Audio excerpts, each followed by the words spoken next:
gold. I hope these are the only times you watch them, because anything else would be creepy. Please welcome Canadian ice dancers, Scott Moir and Tessa. Oh, perfect. Thank you. How's it going? Hello. Very excited. I don't really know how to work one of these, so bear with me. Oh, there it works. We are so happy to be here, honestly. It's a huge thrill for Tessa and I, so thank you for inviting us. When kids are young, they believe they can grow up and be anything. Astronauts, doctors, professional athletes, fashion designers. It's true. Their imagination knows no bounds, nor does their self-belief. So what happens? When is it we're told that we can't pursue our dreams, no matter how crazy they may be? When is it we decide to play it safe? Why is it so many people limit themselves? Scott and I thought we'd share our story with you today of the last 17 years we've spent skating together. Although we can't tell you anything you don't already know. There are no shortcuts. There's no secret recipe to success. But perhaps, just maybe, you might walk away with some tidbit of information that surprises you or challenges you or hopefully inspires you. After all, you're limitless and the possibilities are endless. So when Tessa and I were 6 and 8, we met for the first time. And just a short year later, we began to skate together at 7 and 9. Now, let's get this out of the way right away. Yes, we were boyfriend and girlfriend. At 6 or 7, or it was 6 and 8. Oh dear. Oh, yep. But no, it's true that we didn't say a single word to each other during that time, so that had to end pretty quickly afterwards. But what did remain was the solid and respectful partnership that we had. Also, when we were young, we were extremely competitive with each other, and that was really our sole motivation to improving. And that is probably why we were successful early, and we won a national title in the juvenile category when we were the smallest, the youngest, and the most naive competitors in the event by far. Thankfully, during this time, we had parents that didn't ever force us to skate. They simply supported us every single step of the way and ensured that it was our decision to commit to skating together year after year after year after year after year. And they also drove us to Waterloo at 4:15 a.m., 3 to 4 mornings of every week, so that we could practice for 3 hours there and then return home to London to go to school. I mean, talk about a family sacrifice. At the ages of just 13 and 15, we made the decision to move away from our families and move to Waterloo full-time to train. And as you can imagine, this was an incredible sacrifice, but not one we ever thought twice about. I skipped grade 8 in order to better manage our training schedule, and I'll never forget walking up the stairs to my new high school at just 5 feet tall, missing 2 of my front teeth. I mean, talk about intimidating. We'd skate every morning from 6 to 9, go to school where, admittedly, I had a lot of lunches in the washroom until I made friends. No. We'd go back to the rink to work out or do ballet, go home, do homework, and it wasn't atypical for us to be in bed before 8 p.m. Now, that doesn't exactly sound like the schedule of a normal teenager, does it? Semi-formals, proms, parties, movies, sleepovers, not for us. In fact, that was a major turning point for me in my career, because if I was going to be away from my family and my friends and miss all these cool events, it really clicked. I was sacrificing a lot of things, so I was going to make it count. And that's the first time I learned that was in Waterloo. Also in Waterloo, we worked with a great choreographer, Suzanne Killing. And Suze was great because she encouraged us to look around and learn from the other teams that we trained with every day. What exactly were they accomplishing when they spent all session fighting, or even all day fighting with each other? we'd have meetings with Suzanne daily. We'd talk about, weekly, and we'd talk about daily goals. We'd talk about weekly goals, seasonal goals, even career goals that we had, but more importantly, we found we were talking about our feelings, how my actions made Tessa feel and vice versa. And that was a huge moment for us. It was pivotal because, let's face it, we were temperamental teenagers. That's right. It was there that we learned to make effective and productive use of every minute on the ice, working through our differences and cultivating a code of respect. We are two very different people, but we worked hard at communicating, and we really made an effort to understand one another's processes. We never blamed one another, never name-called, never even told the other to shut up. Ever. That's actually true. Nobody really believes us, but after we had that established, we were 15 and 17, we had to take another leap. So we moved to Canton, Michigan, where we would train with Russian coaches and some of the best ice dance teams in the world. Again, this was a tough transition, to say the least. We found that there was little warmth in our new coaches, especially in the beginning, and we needed to adapt a more independent model of training. We needed to be there for each other. We needed to be each other's family, and honestly, we relied on each other for almost everything. Including transportation, because I still wasn't old enough to drive. Everything was different across the border. In Waterloo, we lived with families. In Michigan, we both lived with young, competitive skaters. In Waterloo, we could attend regular high school. In Michigan, online education was our only option. In Waterloo, our coaches were like our family members. They were warm and friendly and approachable. In Michigan, well, let's just say it was a little different. The skating world suddenly started to feel more and more isolating. And of course, the more success we experienced, the harsher that reality became. But our training atmosphere was unbelievable.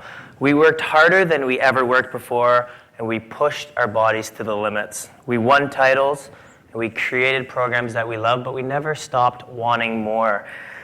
We were hungry, we were determined, and we were unstoppable. Until, of course, we were stoppable. Yeah, just maybe a little bit stoppable. In 2008, we became silver medalists at the World Championships, our second Worlds only, and we even won the free dance portion of the event. And with the Vancouver Olympics on the horizon, we were setting ourselves up perfectly. And we felt like we needed to win the 2009 Worlds in order to just put us exactly where we wanted to be going into Vancouver.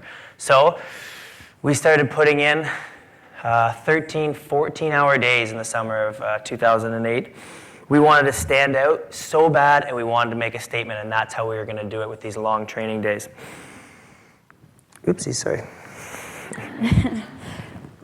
We thought at that time that working harder and longer meant working better. What we didn't realize was that we were taking things a little too far. I developed an overtraining injury, an overuse injury in my shins that ultimately required surgery. And this was not part of our pre-Olympic plan. Definitely not. I was diagnosed with chronic exertional compartment syndrome, which basically meant that I could skate for up to 30 seconds at a time, or until my muscles were strangulated and an intense numbness and cramping took over. Mind you, our programs were 4 minutes, so 30 seconds didn't exactly get me too far. I remember sitting in our team doctor's office when she presented me with an ultimatum. She said, "You can try the surgery, which may or may not work, or you can retire." It was devastating, and I felt guilty. I felt as if I was letting the team down. Surgery took place in October of 2008, followed by about a 3-month rehabilitation program. The most interesting part about this time period was that Scott and I stopped communicating.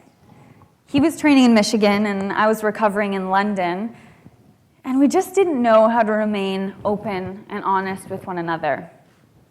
In retrospect, I think we were trying to protect one another. He didn't want to rub in the fact that he was healthy, able to train at 100% while not so patiently waiting for me to return to the ice. And I couldn't quite accept disappointing news day after day. Frankly, this was the hardest thing we've ever endured as partners. When Tess did return to the ice, she was frightened of the pain, and, well, she had very little confidence in her skating ability. But we took the ice in January, just 2 months after she had returned to the ice, actually 1 month after we returned to the ice, and we were at a national championships.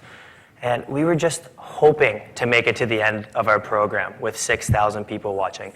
Now, needless to say, that's not quite ideal, and I'm sure a lot of you know that the feeling of being unprepared is probably the absolute worst. Sorry. It's okay. I'm not as good at this as she is, am I? She's just killing it. She doesn't need cue cards. Either way, we persevered through nationals and on to Worlds, where we placed third. And it was a mixed emotions at that Worlds, because for one side we were devastated that, we weren't on track. We didn't feel like we were right where we wanted to be going into the Olympics. But to be honest, we were just so happy to have survived that treacherous season. Tess, however, still in a lot of pain, she was constantly trying to push through it. It was then that we adopted the mantra to adapt and conquer. We couldn't train like we had grown accustomed to, so we needed to create a new plan.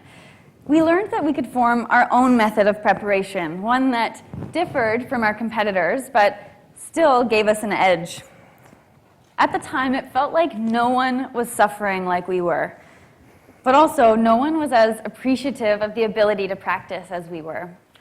Okay, we'll fast forward a little bit to the Olympics in Vancouver. Sorry, it's hard to go through 17 years in this little window, but trying our best. At 20 and 22, here we are, on the biggest stage in our sport, in our own country. It's an athlete's dream come true.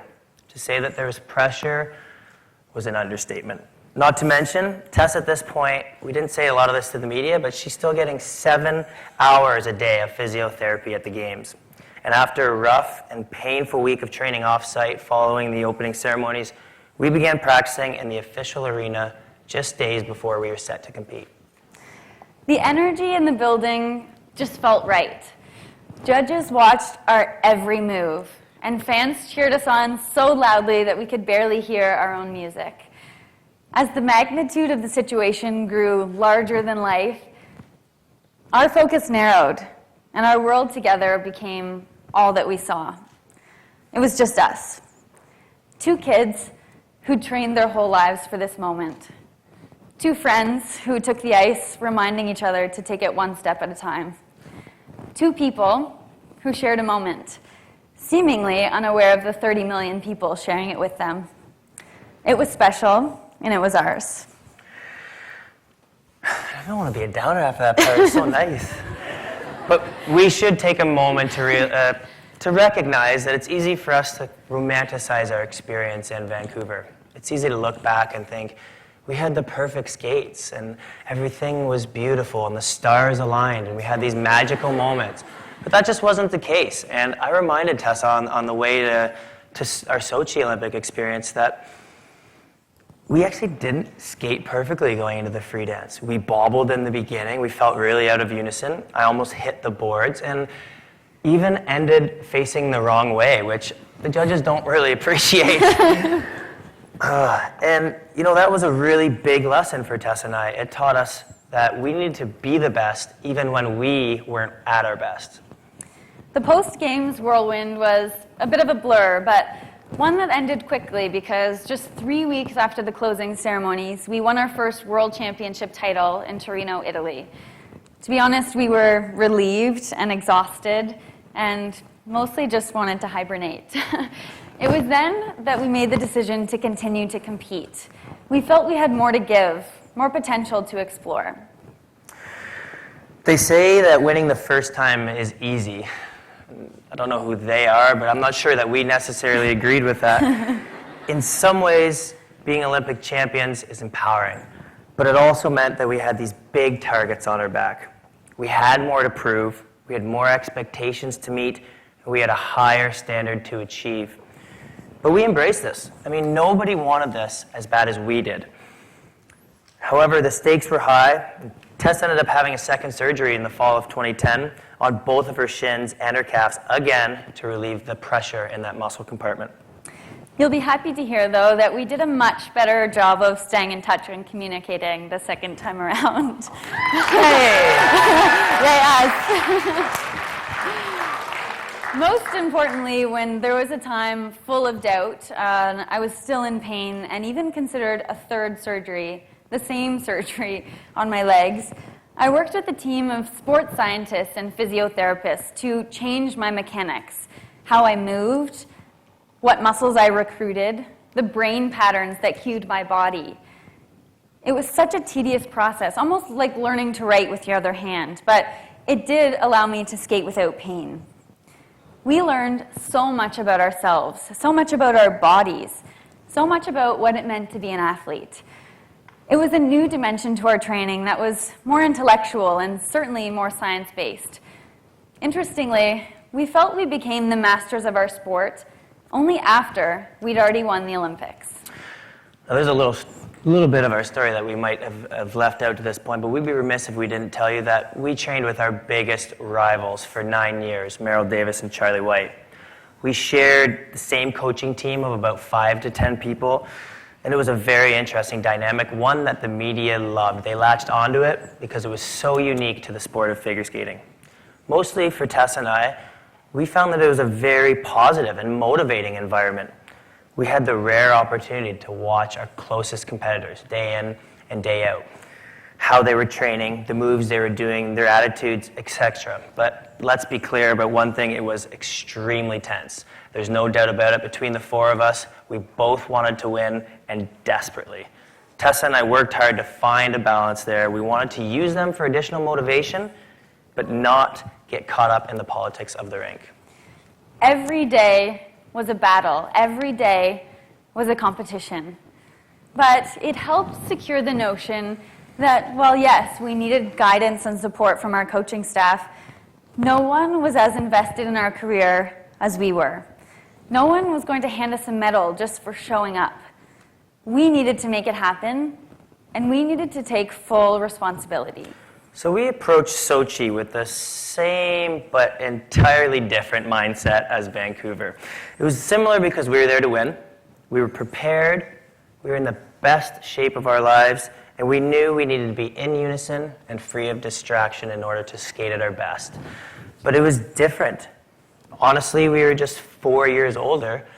Tessa this time, completely healthy, but we were keenly aware of the fact that it could be our last Olympics. You never know when you're going to get back. Not to mention, we better understood what the Olympics meant to us, what the Canadian flags on our backs symbolized. So one of our goals became just being present in every moment. Whether we're at practice or in a workout or even just in the cafeteria talking to other athletes, we were going to be present, and we knew that we were going to be present if we got the chance to be on the podium. Sochi was a dream. We had the opportunity to compete for 2 medals and received 2 silvers, one with Canada's figure skating team and one individually. Well, individually, like together. Yeah, as a unit. Yeah, as a unit. We're one. That's right. But it's funny, when we returned home from Sochi, everyone commented on the medals, saying things like, "You were so classy," or "You put on such a brave face for the cameras." But truly, our reactions were genuine. We had the absolute best skates we could have. Sure, we weren't satisfied with the silver, but we were satisfied with our performances. And in those moments when we hugged after the music ended, it was enough to fill our hearts. The silver was enough because of what it took to get. The silver was enough because of what it represented, which was a collection of moments that we've shared over the past 17 years. We are enough because we know what we invested. We're not defined by the color of medal. We're not defined by judges. We're not even defined by what it is we do on the ice. The most important lesson that we've learned along the way is this. as Tessa said, success is not complicated. It's hard work, and there are no shortcuts. But the possibilities are endless. Someone is going to go out there, I don't know, the captain of the Toronto Maple Leafs, or invent the next best thing. Why can't that someone be you? Why not? We must all recognize our own definitions of success.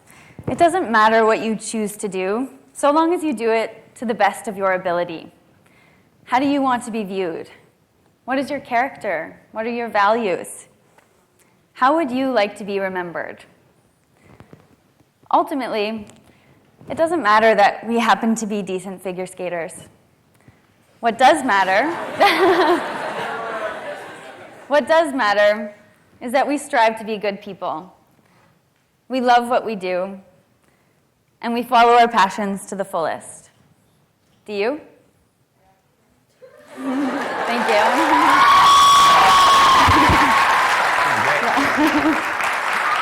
Thank you. Thank you. You done? Yeah. Thanks.